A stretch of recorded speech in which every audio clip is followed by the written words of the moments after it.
This is Michael Popok, Legal AF. We've got new information that Elon Musk was using AI and his chatbot, GROK in particular, to sow misinformation about the election right after Joe Biden decided not to run for re-election. You don't have to look any further. Who is at the root of all election misinformation? Shouldn't surprise you that Elon Musk is involved with that. What am I talking about? I'm talking about generative artificial intelligence, the ability of artificial intelligence programs like chat and chatbots to generate fake and false answers in response to questions that are posed by its users. And then, of course, those people use that information, send it off themselves throughout the social media world, and it runs like wildfire. In the case of GROK, in particular, people were asking when they were looking for information on X about what would happen now that President Biden decided not to run for re-election. That chat GBT type bot invented by Elon Musk, something that he calls a saucy version of a chat bot, decided to give the following information in response to the question as to whether can Joe Biden be removed from the ballot, what would happen, and what would happen for Kamala Harris or any future candidate. And the AI responded that at least 9 states, including Minnesota, would not allow Joe Biden's name to be taken off the ballot, meaning that anybody that read that would believe that a candidate like Kamala Harris would only have 41 states in which to try to gather enough of electoral votes, needing 270 in total. That's a lie. That was false. But unlike normal election lies and misinformation, some of which is generated by our enemies like Russia and India and China to a certain extent, this wasn't users passing around misinformation and memes and all sorts of conspiracy theories. This was actually the platform, through its generative artificial intelligence technology, generating an answer that was in and of itself misinformation and disinformation, all through Elon Musk. Should this come as a surprise? He's already set up this election, Musk, as being the Taylor Swift versus Elon Musk election. I mean, when he's not being creepy and cringy and rapey and offering to give Taylor Swift a child and watch her cats for her in his inappropriate tin ear way, talking to a woman, especially somebody of stature like Taylor Swift, he's busy trying to figure out how to get Donald Trump elected. Now, when the Minnesota Secretary of State and the National Association of Secretaries of States reached out to X, they got a collective shrug of their shoulders. All the secretaries of states around the country wanted Elon Musk to do was to reprogram the AI on his platform to direct people to appropriate, neutral, nonpartisan websites about voting, like canivote.org or vote.gov. And they initially refused. Now, when the secretaries of state threatened to take legal action, then Musk somehow got around to reprogramming. And now when you ask a similar question, and you can try this at home, on GROK, GROK, on the X platform, you are now directed, I believe, to vote.gov for accurate election information. And we're talking about dangerous artificial intelligence use here. I know Taylor Swift was very upset, and rightfully so, that artificial intelligence was being used to generate pictures. That's, again, generative AI generating photos. You can put in, show me a photo of Taylor Swift supporters supporting Donald Trump. And this computer, this AI engine, will generate a photo and replace text on T-shirts so it makes it look like it's Swifties for Trump, or put Taylor Swift in a Uncle Sam costume with a pro-Trump statement on her T-shirt. Then they use that to post it in social media, to which Donald Trump said, I accept the endorsement of Taylor Swift. And this is the reason, just 2 days ago, that Taylor Swift got off the sidelines, decided she couldn't let AI mislead people into her political position, and came out with her very strong, full-throated statement in favor of Kamala Harris, signed a childless cat lady, as another dig to J.D. Vance and the misogynist policies of the Republicans. So you can see the danger of AI. I mean, there are photos. We already showed you the photos of Taylor Swift and the Swifties allegedly supporting Trump that were fake or false or deep fakes. There's other examples of it. And even Elon Musk himself has admitted that he has used the generative AI function of his AI engine on GROK to generate a photo of Kamala Harris as Comrade Harris wearing a pseudo Russian or Soviet Union style uniform, and then sent that out into the ether, into the social media world, where it went like wildfire. That's where we're getting the memes of Donald Trump clutching and protecting cats and dogs because of the phony story that, Haitian immigrants are eating pets because of Democratic policies in Ohio.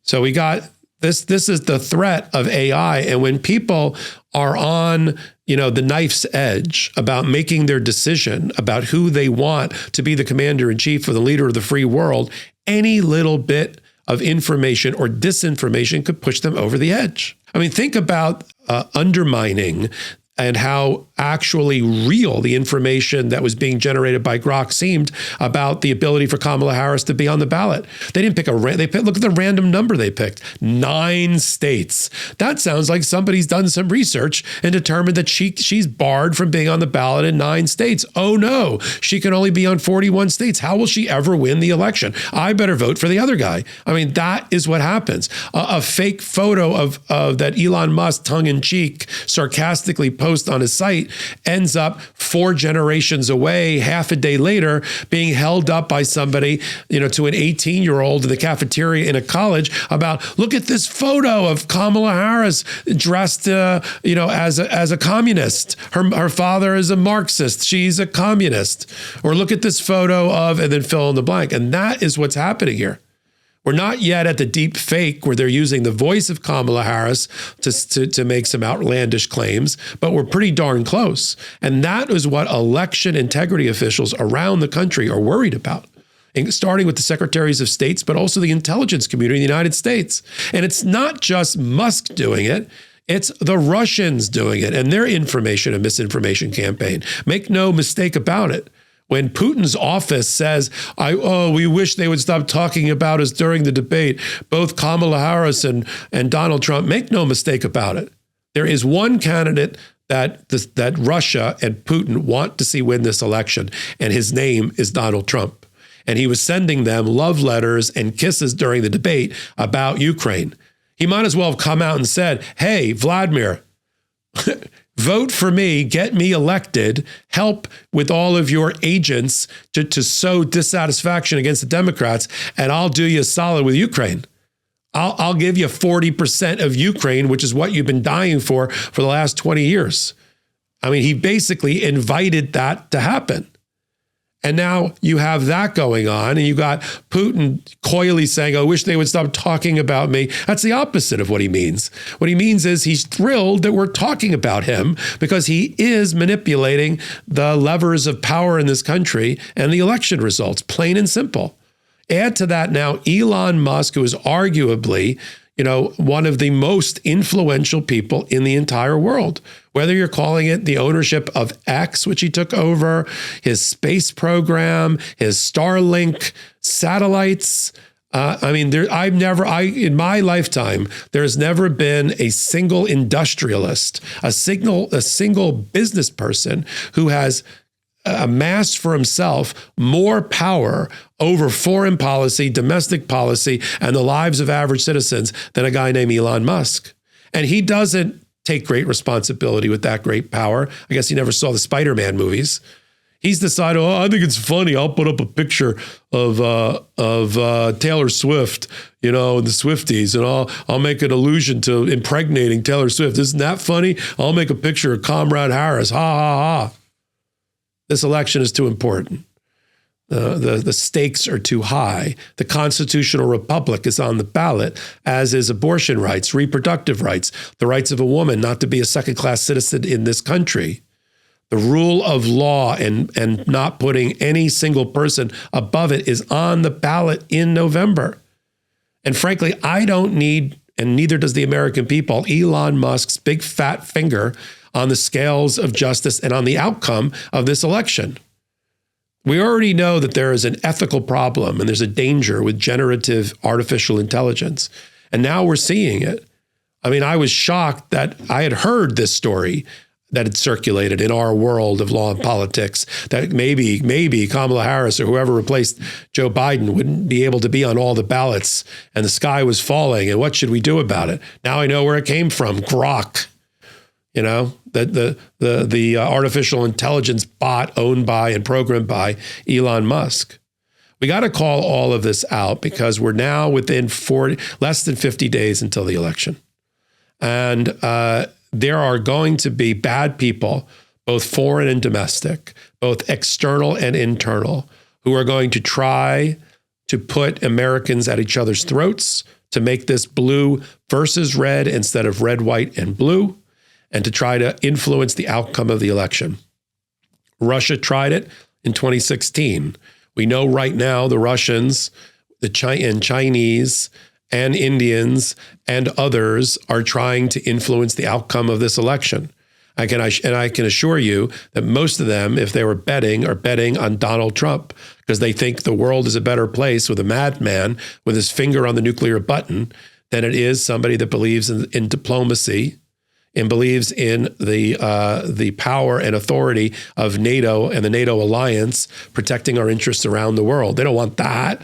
They want a madman who's constantly threatening to destroy the world and blow up the world. He keeps mentioning World War III because that's what exactly is going to happen if he ever gets back into running our foreign policy and our defense policy. When he's not cozying up and sucking up and being flattered by dictators and authoritarian regimes like Viktor Orban in Hungary, who got a shout out by Donald Trump during the debate, or Vladimir Putin, or the Jung, the guy that runs North Korea, whose name always escapes me.